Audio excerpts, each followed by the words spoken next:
Raising a Giant by Bob Crisp, read by Will Zanders. Chapter 3, Cult or Culture, the House Where the Giant Lives. Quote, "And he will be like a tree firmly planted by streams of living water, which yields its fruit in due season, and its leaf does not wither, and in whatever he does, he prospers." Psalm chapter 1, verses 2 and 3. Once upon a time, there was a very wealthy man who had a daughter who he loved very much. The daughter fell in love and became engaged to a young, ambitious home builder. The father summoned the young, struggling builder to his office one day and asked him to find the most beautiful property in the area to build a house for him. He told his future son-in-law that it was to be a surprise gift for his wife and to not divulge the project even to his own daughter. He said the builder could use his own discretion in choosing the materials, but they were to be the best money could buy. The shrewd young man cut corners at every turn. Instead of buying a beautiful lot on a hill with trees and a view, he bought a cheap and unimaginative site for the home. He chiseled on everything: the carpets, the fixtures, the kitchen. He used substandard materials in the frame, roof, and foundation. He billed his future father-in-law for the most expensive while providing shabby and inferior amenities. The day came when the home was completed, and the young man went to give the keys to his fiance's father. The father asked the young man, "Is this a truly fine home?" The young builder lied. "Yes, sir, the very best." The father began to weep as he told how much he loved his daughter and how much he would miss her. He said, "I've always wanted to give her a beautiful new home for her wedding gift. And I knew if I told you the home was for you, you might cut corners or try to save too much money. And I wanted you and my daughter to have a really fine home." And with that, he put the keys into the young man's hands and said, "It's your house. You built it for you." What do you want to have when your home is complete? Many network marketing companies disregard this issue in the founding of their businesses. They may have a business plan to take care of financial concerns for their administration, marketing, or products, but they ignore the kind of company they hope to be. A business plan without a corporate philosophy and mission statement is impotent and nearly worthless. No one in their right mind would ask a contractor to build a house for them without a set of drawings or blueprints. Nor would a prudent investor start out with a network marketing company without a true vision of what he or she expected the outcome to be. Your concern here is to determine what you think the company's culture is and to understand your upline's interpretation of that culture. The issue of corporate vision revolves around the company culture. Does your company simply allow it to evolve, or is there a master plan shaping it from the beginning? It would be discouraging to get down the road a few months and to find that the people you are working with have no ethics or long-term vision. The mission statement and vision should be obvious, and the actions of the top brass should match the statement. There should be no difference between the perception and the reality of ethics. Installing a culture after the fact is much like trying to balance the wheels of a car while the car sails down the highway at 80 miles an hour. You must decide at the start what your idea of the company culture is. You should then promote that culture within your organization. If you cannot agree with the culture, then you are in the wrong business. Your integrity and reputation are at stake, and the ideals embodied in the corporate statement of ethics and practiced at the highest levels in the field is what will determine the reaction of your friends and family to the business you are in. I would add that the perception of ethics and the reality should match. An airplane leaving Los Angeles and heading for Miami would miss its target by millions of miles if the compass setting were only a degree or two off at the beginning. The same is true of a network marketing company. Unless we begin with the proper end in mind, we are certain to suffer an ignominious defeat. As a distributor, surround yourself with people whose ideals, goals, ethics, and style fit your own.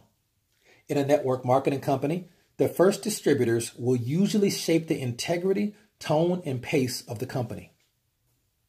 Recently watching a television interview with Mr. Keller, A co-founder and chairman of Southwest Airlines, one of the only U.S. airlines to turn a profit last year, I was shocked to hear him say that the reason for his company's success is psychic satisfaction.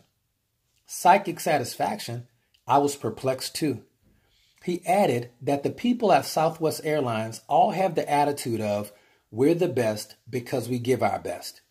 In other words, Mr. Keller was saying the culture of our company is, together we can do it, as opposed to every man for himself attitude that prevails in most companies today.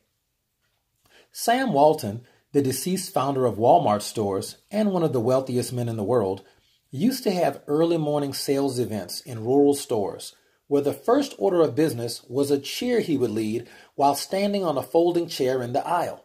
He would shout, "Give me a W," and so on until the incredulous, if not enthusiastic clerks, stock boys, and managers had spelled out Walmart and were throwing their fists in the air and shouting, "Walmart, Walmart, Walmart," at the top of their lungs.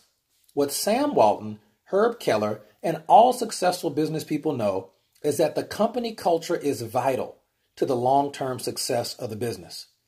Individuals need to feel secure in the knowledge that they are with a top-flight outfit. They need to feel the power of being part of something bigger than themselves. They need the psychological reinforcement that their cohorts and associates are truly interested in their individual success. People will only follow those who are obsessed with high goals and dreams. Certainly Donald Trump, Mary Kay Ash, Rich DeVos, Ross Perot, and many others would attest to the fact that the culture of the company is the heart and soul of the company. History is replete with those whose obsessions have advanced civilization. Madame Curie, Jonas Salk, Thomas Edison, Tom Watson, and others are famous names that come to mind when we think of the positive advancements that have come through compassionate, obsessive behavior. However, the problem with network marketing has been that the typical distributor has no passion or dream that drives them along. This problem or dilemma may only be resolved with a leadership development program that is consistent with the company's culture. Con artists and crooks won't remain in a program where ethics and principles are practiced and enforced. Companies whose message is impotent and unclear are doomed to failure regardless of how good their product is or how well financed they may be. Likewise, distributor groups will quickly fade away when no higher power behind the objectives of the individuals that make up the group. The realization that you must become a cheerleader, a protagonist, and a motivator is one that has brought many to the conclusion that network marketing is just not for them. Ross Perot is often depicted by many who worked for him at EDS as a maniac on a mission. No wonder so many people were touting him for President of the United States. In business, when we shout and applaud at sales rallies or business gatherings, we are usually criticized for being a cult. When we become obsessed with success and financial well-being, we are targeted as materialistic or greedy by those whose own goals do not drive them beyond the daily routine. These generalizations are unwarranted for the most part and should be ignored. The same critics would think nothing of standing and cheering until they were hoarse at an athletic event.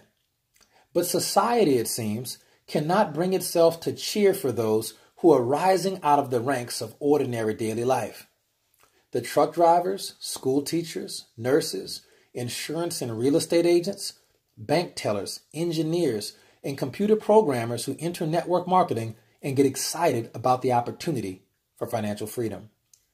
The absence of a severe understanding of the role of the company is apparent in companies when they shade the role of distributor and put the spotlight on themselves. As you will see in my chapter on recognition and praise, the cocooning effect will cease only when people feel validated and safe in the new environment created by you, your upline, and your company. A good case in point is Amway. Amway, the largest network marketing company in the USA, is a multi-billion-dollar company. Its founders, Jay Van Andel and Rich DeVos, are wealthy beyond all speculation. Their success stems, in my view, from the willingness to put the proper perspective on the elements of building a successful business. Dexter Yeager, the largest and most successful network marketer in the world, resides in Charlotte, North Carolina. I happened to be in his downline during my initial foray into the network marketing world. He has been accused of running a quasi-religious order rather than a business. I admit, there were times when I questioned the wisdom of the activities which take place at some of his events, but I believe in results. Not that the end always justifies the means. However, I think the bottom line is the basis from which each of us must evaluate the process. The results are outstanding. Amway has millions and millions of distributors worldwide, and their annual product sales are in excess of $7 billion. They hold the largest sales events anywhere in the world, year in and year out. Cult or culture? The difference, I believe, lies in the following. A cult will take away your will and replace it with their will. A cult removes the individual insecurities and rewards. Amway Corporation and Dexter Yeager emphasize the dignity of personal achievement and stress the importance of individual recognition, so much so that over half the time at events is devoted to nothing but individual recognition and awards.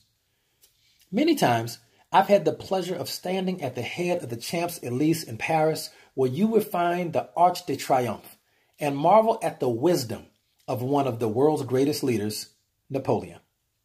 On the arch, he listed and depicted the names of many of his generals. Not only did he honor the men who fought with him, he knew that these men would bring their sons to see this magnificent monument to their accomplishments. He knew that one day he'd need to raise an army of another strong, young, brave group of warriors, and that the sons of those he recognized on the monument would volunteer for battle so that one day their names might be on a similar monument.